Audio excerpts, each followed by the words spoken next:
Bonjour à tous, c'est Ophélie de Dépasse tes frontières. Aujourd'hui, je voudrais parler avec vous de l'impact que l'expatriation peut avoir sur le couple. Ça fait quelques semaines en effet que plusieurs de mes clientes m'ont parlé des tensions et du temps que ça avait pris pour retrouver leur équilibre au sein de leur couple à partir du moment où ils et elles se sont expatriés. Donc en fait c'est normal, comme on l'a dit plusieurs fois, l'expatriation est un challenge, tout ce qui constituait notre norme change, du coup on doit tous se réadapter, on doit se réadapter nous individuellement, on doit retrouver notre place, on doit se réadapter au quotidien, au code, à la culture, et du coup a fortiori, le couple lui aussi doit se réadapter. C'est très perturbant au début parce qu'on ne vit pas les mêmes choses au même moment, ni avec la même intensité.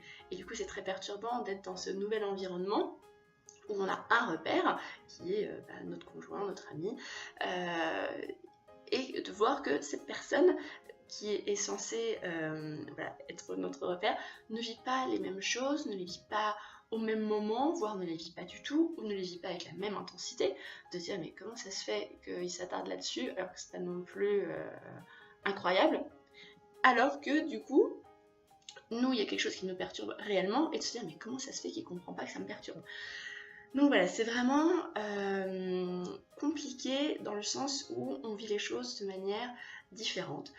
Il faut être patient de manière à nous déjà se sentir bien et ensuite du coup pouvoir retrouver ensuite notre équilibre de couple, parce que c'est vraiment ça l'enjeu, c'est de retrouver son équilibre.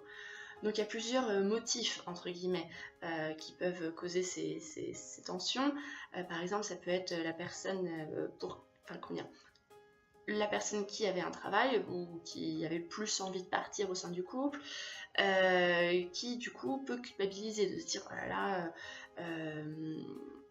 elle est venue pour moi, je l'ai enlevée, je l'ai arrachée à ses proches, à son environnement, à son travail, à sa culture, etc. etc.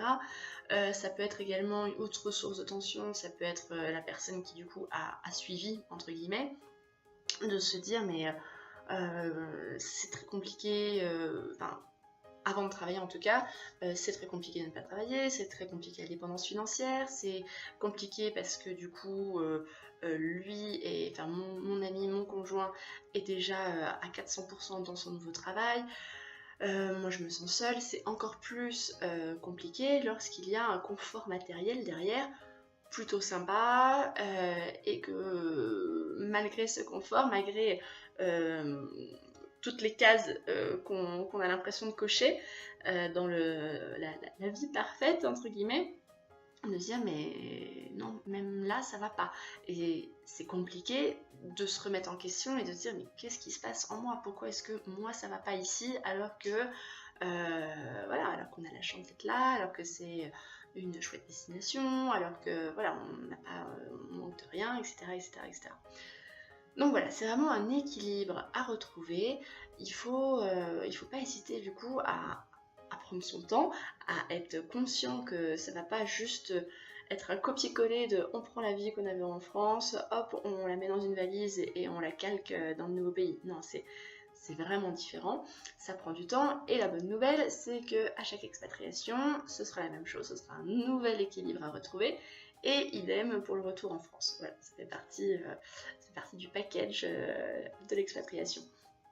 Donc ce qu'il faut vraiment prendre en compte, c'est d'être patient, se donner du temps, mettre des mots sur ce que vous ressentez, en parler ensemble, prendre ce temps, parce que c'est vrai que souvent c'est pas forcément facile lorsqu'on commence, si votre conjoint, ami commence un nouveau travail, en général il est absorbé, happé par ce nouveau challenge.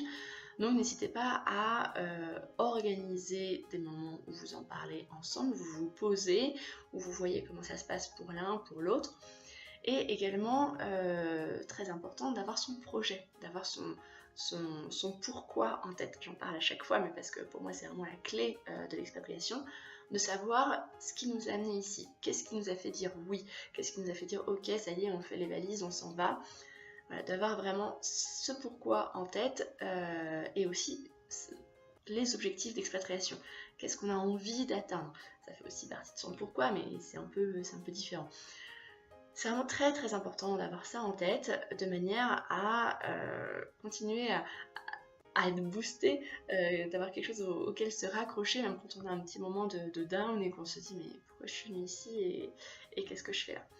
Donc n'hésitez pas vraiment à prendre du temps. L'expatriation c'est aussi ça, c'est mieux se connaître, on est en tête à tête avec nous-mêmes, donc du coup on apprend voilà, à mieux se connaître, à mieux connaître notre moitié et du coup à être plus voilà, à trouver son équilibre.